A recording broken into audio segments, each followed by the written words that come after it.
जय शिव गुरु, हर हर महादेव, जय माँ पार्वती। तो मैं अर्चना आप सभी के लिए भगवान शिव की एक परम प्रिय भक्त की नई कथा लेकर के आई हूँ और मुझे पूरा उम्मीद है कि यह कथा आपको बहुत ही पसंद आने वाली है। तो कथा को अंत तक जरूर सुनिए। आज की हमारी कथा भोलेनाथ की एक परम प्रिय भक्त अंधी बूढ़ी माँ की कथा है।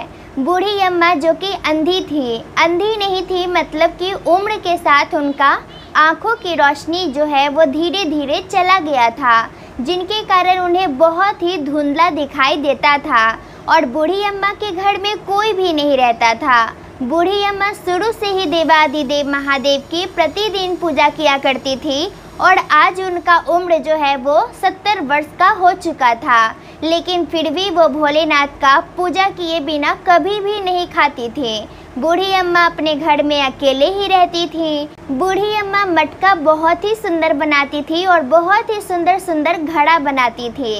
वैसा घड़ा जो वो बनाती थी, वैसा घड़ा उनके पूरे गांव में किसी को भी बनाने नहीं आता था, जिसके कारण बूढ़ी अम्मा के घर पर आ करके सभी लोग उनके यहाँ से ही मटका घड़ा जो है वो खरीद कर ले जाया करते थे, जिसके कारण बूढ़ी अम्मा को खाने पीने की कोई दिक्कत नहीं थी और बूढ़ी अम्मा घर में अकेली थी, कोई भी खाना बनाने वाला था नहीं। तो फिर अगल बगल के जो पड़ोसन रहती थी वो कभी कभी आ करके बूढ़ी अम्मा को खुद ही खाना बना करके दे जाया भी करती थी, या फिर कभी कभी वो बूढ़ी अम्मा के घर पे ही आकर के बना दिया करती थी। तो इसी तरीके से बूढ़ी अम्मा का दिन समय जो है वो गुजर रहा था। तो एक दिन क्या होता है कि बूढ़ी अम्मा जब शाम के समय आराम कर रही थी अपने घर में, तो उनके घर में एक चोर घुस आया। उस चोर को बिल्कुल भी नहीं पता था कि इस घर में कोई है भी, और फिर जब वह चोर बूढ़ी अम्मा के सामने आकर के खड़ा हो गया तो वो तो बहुत ही डर गया कि यह बुढ़िया जो है वो हल्ला करेगी, वो शोर मचाएगी और मुझे जो है वो पकड़वा देगी। फिर ये सारे गांव वाले जब मुझे पकड़ लेंगे तो मुझे तो जिंदा छोड़ेंगे ही नहीं। ऐसा ही सोच करके वह चोर घबरा गया। लेकिन उतना में ही बूढ़ी अम्मा के घर का दरवाज़ा कोई खटखटाती है और वो बोलती है कि अम्मा, हमारे घर में एक चोर घुस आया है, हमारे गांव में एक चोर घुस आया है, तो दरवाज़ा बंद ही रखना, कहीं ऐसा ना हो कि वो चोर आपके घर में आ जाए। तो बूढ़ी अम्मा बोलती है कि ठीक है बेटी, मैं दरवाज़ा बंद ही रखूँगी।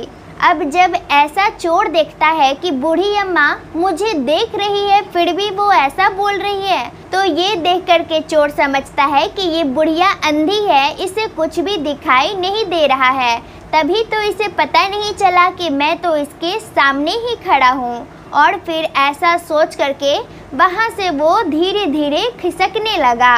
लेकिन उतना में ही बूढ़ी अम्मा बोलती है कि बेटा, तुम कहाँ जा रहे हो, बाहर तुम्हारी जान की खतरा है। अब ये सुन कर के चोर बहुत ही घबरा गया कि ये तो सब देख सकती हैं। वो बोलता है कि अम्मा, क्या आप देख सकती हैं मुझे? तो बूढ़ी अम्मा बोलती है कि नहीं बेटे, मैं तुझे देख तो नहीं सकती, लेकिन महसूस तो मैं तुम्हें कर सकती हूँ।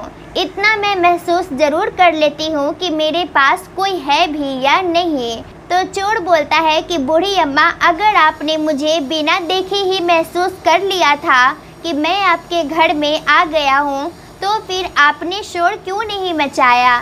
फिर क्या? बूढ़ी अम्मा जब चोर की यह बात सुनती हैं तो वो मुस्कुराते हुए चोर को बोलती हैं कि बेटा, मुझे पता है कि तुम चोर नहीं हो, तुम्हारी कोई मजबूरी होगी जिसके कारण तुम्हें ये काम करना पड़ रहा है, तुम्हें चोरी करना पड़ रहा है। बाहर में तुम्हें लोग चोर ही समझ रहे हैं क्योंकि तुम लोगों के घर चोरी करते हो, लेकिन मुझे तुम बहुत ही अच्छे इंसान लग रहे हो। तो बूढ़ी अम्मा की यह बात सुन करके वह चोर बोलता है कि आप बिल्कुल ठीक बोल रही हो अम्मा, मैं बिल्कुल भी चोर नहीं हूँ, लेकिन अपनी पेट की आग बुझाने के लिए मुझे ये चोरियाँ करनी पड़ती है। बूढ़ी अम्मा जब ये सुनती हैं तो वो बोलती हैं कि अगर तुम्हें अपने पेट के लिए ऐसा करना पड़ता है तो फिर आज से तुम ये काम छोड़ दो, लोगों के घर जा कर के चोरियाँ करना छोड़ दो। अब तुम्हें चोरी करने की कोई ज़रूरत नहीं है, मेरे घर में कोई भी नहीं है और मैं मटका बनाती हूँ, मेरा मटका बनाना ये खानदानी काम है मेरा, तो तुम मेरे मटके को जा करके बेचना और फिर उससे जो भी पैसे आएंगे उससे हम दोनों ही खाएंगे। अब ये बात सुन करके चोर बहुत ही खुश हो जाता है और फिर चोर जो है वो बूढ़ी अम्मा के पास जा करके उनके पैरों के पास बैठ जाता है और फिर बोलता है कि अम्मा, मेरा भी इस दुनिया में कोई नहीं है, पर आपका इस दुनिया में कोई क्यों नहीं है? तो बूढ़ी अम्मा बोलती है कि मेरा एक बेटा था, लेकिन मैं अपने बेटे की माँ तब तक ही थी जब तक मैं उसे सारा काम करके दिया करती थी। जैसे ही मेरी आंखों की रोशनी गई वैसे ही मैं अपने बेटे के ऊपर बोझ बन गई और मेरा बेटा जो है मुझे छोड़ करके चला गया। तब से मैं यहाँ अकेले ही रह रही हूँ, लेकिन हमारे अगल बगल के लोग बहुत ही अच्छे हैं, वो मेरी बहुत ही सहायता करते हैं, मेरा हमेशा ध्यान रखते हैं। बूढ़ी अम्मा की यह बात सुन करके वह चोर बोलता है कि अम्मा, आज से मैं ही आपका बेटा हूँ और फिर आज से आपको किसी चीज़ की कोई भी दिक्कत मैं नहीं होने दूंगा। और फिर इस तरीके से बूढ़ी अम्मा उसे खाना ला करके देती है और वह चोर खाना खा करके सो जाता है। और फिर जब सुबह होता है तो फिर वह चोर मटका बनाने के लिए ढेर सारा खेत में जा करके मिट्टी ले आता है खेत से और फिर बूढ़ी अम्मा बहुत ही सुंदर सुंदर मटका बनाती हैं। वह मिट्टी बहुत सारा लाता है तो फिर मटका भी बहुत सारा बनता है और फिर बूढ़ी अम्मा जो भी मटके बनाती हैं वो सारा मटका ले करके वह बूढ़ी अम्मा का चोर बेटा जो है वो गांव में घूम घूम करके वो बेचता है और सारे मटके बिक भी जाते हैं। फिर ऐसे ही बूढ़ी अम्मा का दिन गुजरने लगता है कि अभी 2 ही महीना होता है कि बूढ़ी अम्मा का वह चोर बेटा बोलता है कि अम्मा, मुझे लगता है कि हमें ये मटके जो है वो शहर के बाज़ार में जा कर के बेचना चाहिए, उससे हमें इस मटके के ज़्यादा पैसे मिलेंगे। बूढ़ी अम्मा बोलती है कि बेटा, तुम्हें जैसा ठीक लग रहा है तुम वैसा करो। और फिर कल से ही बूढ़ी अम्मा का वह चोर बेटा जो है वो शहर जा कर के मटका बेचना शुरू कर देता है। उसका मटका देख करके शहर की जो भी औरतें रहती हैं वो आ करके एक बार में ही 2-2, 3-3 मटके खरीद लिया करती थी और फिर तुरंत ही सारा मटका उस चोर का बिक जाया करता था और फिर जल्द ही वो सारे मटके बेच करके घर वापस आ जाया करता था। और फिर सच में वह जैसा सोचा था वैसा ही, जिस प्रकार वो गांव में उतना मटके को बेच करके पैसे कमाता था, उतना ही मटका बेच करके वो शहर में उससे भी बहुत ज़्यादा पैसे कमाता है। और फिर इसी तरीके से दिन गुजर रहा था कि एक दिन बूढ़ी अम्मा का बेटा आता है और जब वो देखता है चोर को, बूढ़ी अम्मा का नया बेटा को, तो वो बूढ़ी अम्मा से पूछता है कि ये कौन है। तो बूढ़ी अम्मा बोलती है कि ये मेरा दूसरा बेटा है।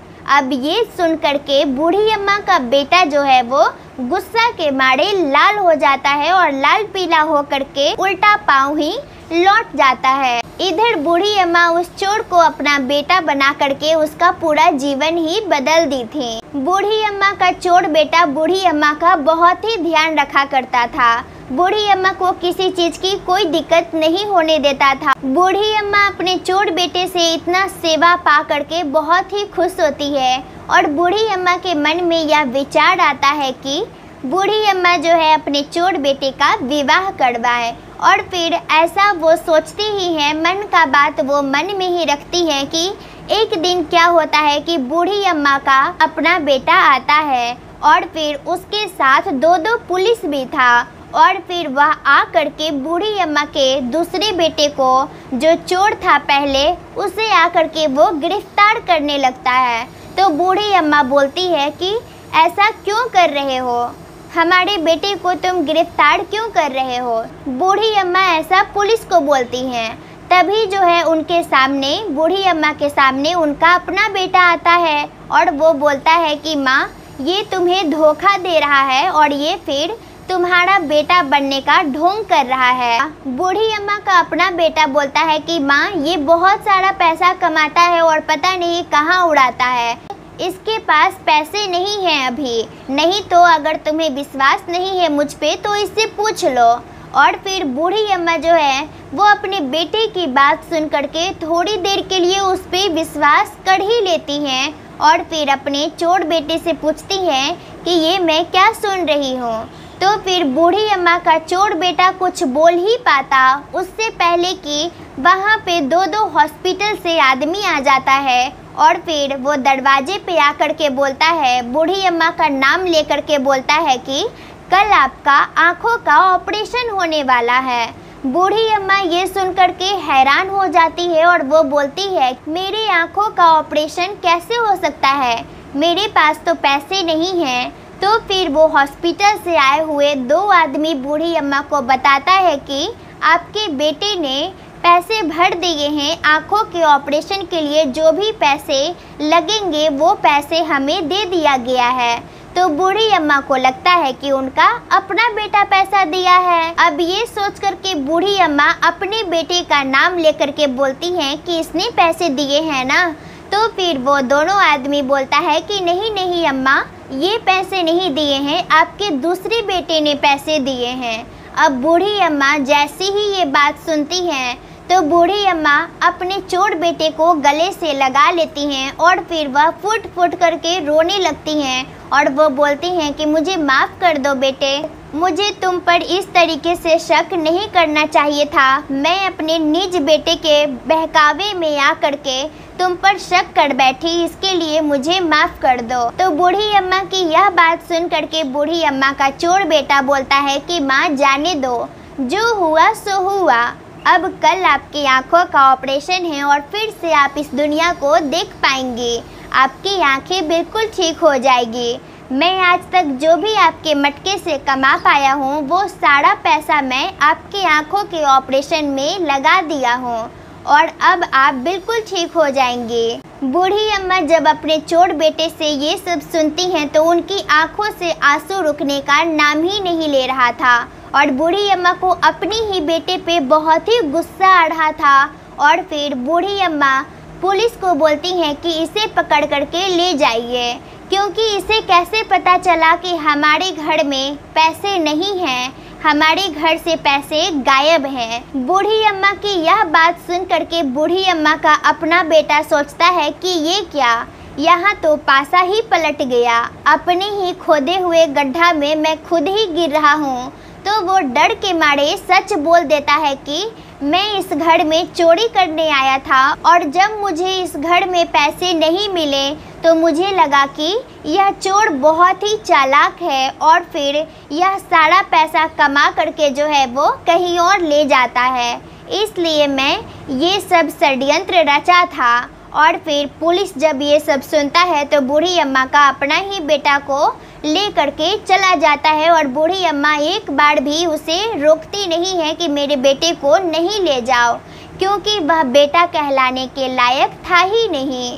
फिर क्या, कल सुबह होते ही बूढ़ी अम्मा का चोर बेटा, जो कि अब उनका अपना बेटा था, वह बूढ़ी अम्मा को हॉस्पिटल लेकर के जाता है और बूढ़ी अम्मा का आँखों का ऑपरेशन होता है और फिर बूढ़ी अम्मा कुछ ही दिनों में बिल्कुल ठीक हो जाती हैं, उनकी आंखों की रोशनी वापस आ जाती है और फिर से वह इस दुनिया को देख पाती हैं। बूढ़ी अम्मा अपने चोर बेटे से इतना सेवा सत्कार पा करके बहुत ही खुश होती हैं और अपने आप को बहुत ही किस्मत वाली मानती हैं और फिर देवाधिदेव महादेव को, भोलेनाथ को वो मन ही मन प्रणाम करती हैं कि भोलेनाथ ने उन्हें ऐसा बेटा दिया है। और फिर भोलेनाथ की कृपा से और फिर अपने बेटे के सेवा के कारण बूढ़ी अम्मा बहुत ही जल्द ठीक हो जाती हैं, बिल्कुल ठीक हो जाती हैं। और फिर बूढ़ी अम्मा अपने चोर बेटे का बहुत ही सुंदर लड़की से, बहुत ही संस्कारी लड़की से विवाह भी करवाते हैं।